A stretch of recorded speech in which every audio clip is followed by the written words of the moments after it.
mal géré la situation de réfugiés. Mais lorsque je décide avec mon gouvernement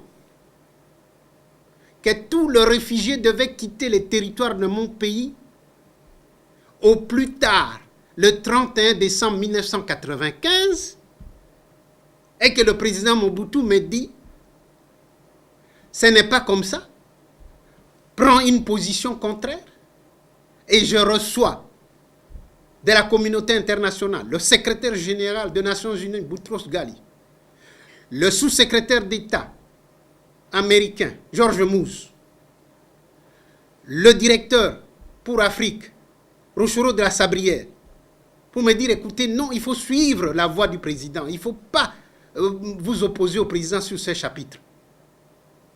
Nakopesa bino mbote na kombo ya dialogue. Dialogue est un avantage ya Faci Beton.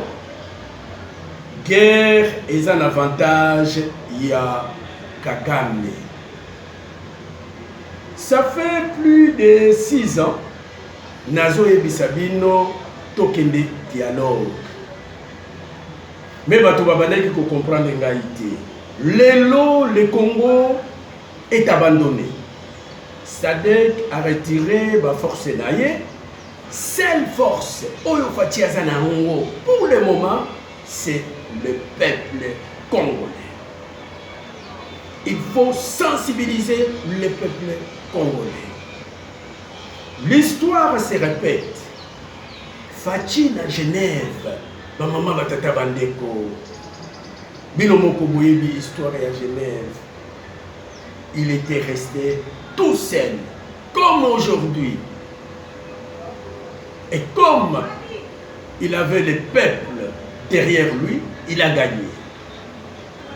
Nakoyebi sana Faci Beton. Pe batu oyo bakomona image oyo ba memela Faci Beton. Faci Beton ndima dialogue est un avantage nabiso.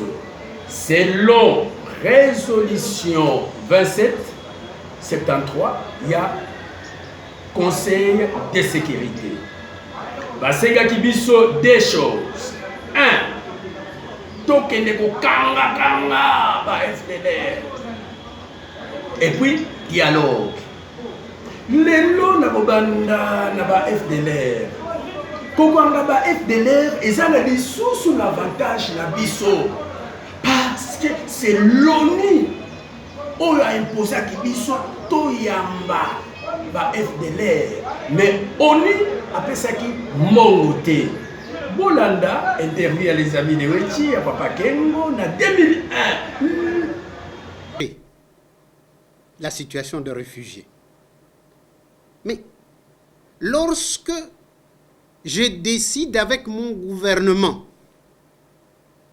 que tous les réfugiés devaient quitter le territoire de mon pays au plus tard le 31 décembre 1995, et que le président Mobutu me dit ce n'est pas comme ça, prends une position contraire, et je reçois de la communauté internationale le secrétaire général des Nations Unies, Boutros Ghali, le sous-secrétaire d'État américain, George Moose, le directeur pour Afrique, Rochero de la Sabrière, pour me dire, écoutez, non, il faut suivre la voie du président, il ne faut pas vous opposer au président sur ce chapitre.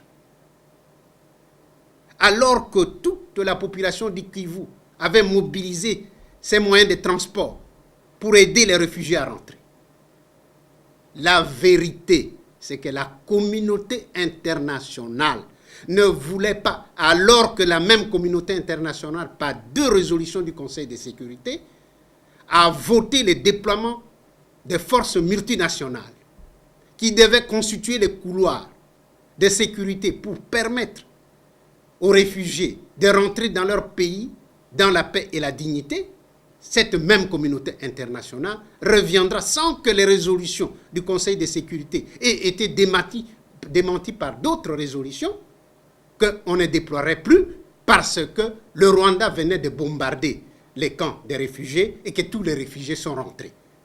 Ne sont plus rentrés dans la paix et la dignité. Sont rentrés avec baïonnettes sur leur dos. Non. Le vrai problème se pose en ces termes-ci. Si les réfugiés étaient rentrés dans la paix et la dignité, que le secrétaire général Boutros-Ghali ne cessait de répéter, ils allaient récupérer leurs biens, leurs maisons, et allaient exiger des élections. Et en vertu des dispositions de la Charte des Nations Unies, un homme, une voix, les Hutus allaient revenir au pouvoir. La communauté internationale, Kagame et son pouvoir ne voulaient pas cela. La communauté internationale a le génocide sur la conscience et devait se décharger de cette conscience, de ce génocide, d'une manière ou d'une autre. J'ai pris contact avec le secrétaire général par 2 fois à l'Assemblée nationale des Nations Unies de septembre 1994. J'ai été invité par le secrétaire général pour prendre part au Conseil de sécurité en 1995. Il avait été entendu que je devais convaincre le membre permanent du Conseil de sécurité pour qu'il donne de l'argent de façon à permettre que le réfugié militaire et civil séparés puisse être installé loin de la frontière, conformément à la Convention de Genève et à la Convention de l'ONU. J'ai montré les sites à la Commission des Nations Unies qui a été dépêchée auprès de moi. La Commission a visité les sites. Lukandu, Irebu, Kongolo. Mais lorsque la Commission a fait son devis, le secrétaire général a trouvé que c'était trop cher, on ne peut pas le faire. On n'a jamais séparé les militaires des civils. On les a laissés sur place. Je me pose une question. L'armée rwandaise ne dispose, ne dispose pas d'une force aérienne. Ni avion, ni pilote. Avec quoi a-t-on bombardé les camps des réfugiés? Qui a bombardé? Je sais qui a bombardé. Le moment n'est pas venu. Bolanda interview à Papa Kengo il y a 2001. Au micro de Cyprien Witch. Fachi Beton, Tokobanga dialogue pour la mini. Tokende dialogue, Toïbisa Bango. On doit nous donner de l'argent pour traquer les FDLR. Parce que ils sont là.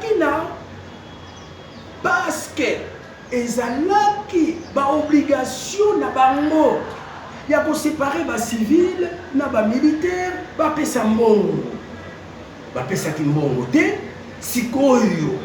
Balingi biso to bimisa mbongo il y a Congo pour ya kokanga ba FDLR alors que biso to yambaki bango. Ce sont des Rwandais. Hutu, Tutsi, pour nous, ce sont des Rwandais qui ont acheté des machettes avec l'argent de la coopération belge pour tuer les Rwandais. Donc, na sujet oyo, na condition oyo, et c'est l'avantage na biso.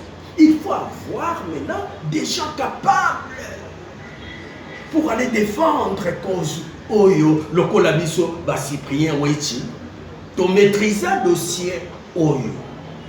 Et ensuite Papa Kengo, il est là, il doit nous dire Tolandate. Je me pose une question.